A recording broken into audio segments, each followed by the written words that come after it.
Off-grid. Off-grid, there is one little thing that people keep harping on about, and that is the 4-year rule. And that is, if you can live in a house for 4 years undetected, unchallenged, then that means you can automatically get planning permission. This is wrong in so many ways. First of all, there's no guarantee. You can apply for a certificate of legitimacy, or they change the name depending on where you are. Now, if your neighbours complain, at any point within those 4 years, you can get kicked out.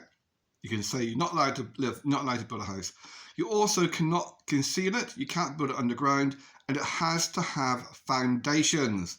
You've got to put down some concrete and build it. You can't just put bales of hay around it like a pavy. You have to actually have foundations. It has to be an actual livable structure. You have to have posts coming there and be able to prove that you've been living there. Now, the biggest problem that you're going to have with this is council tax.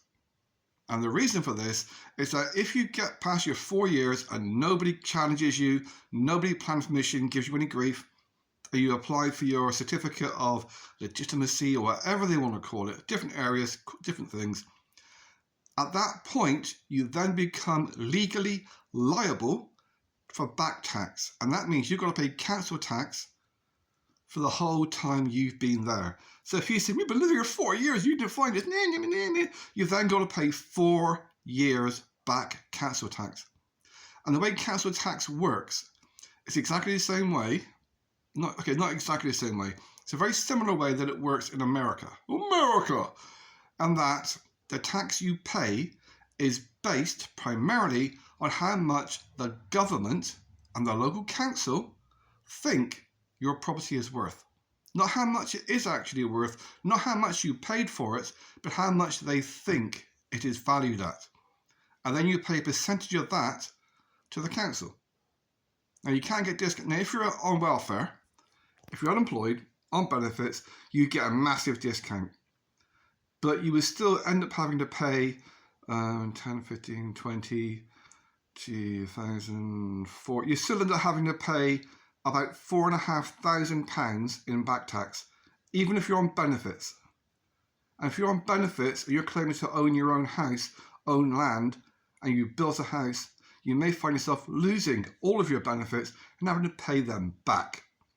So the 4-year rule, it's a catch-22. Your best bet, if you can make it 4 years, keep going. Just don't tell anybody.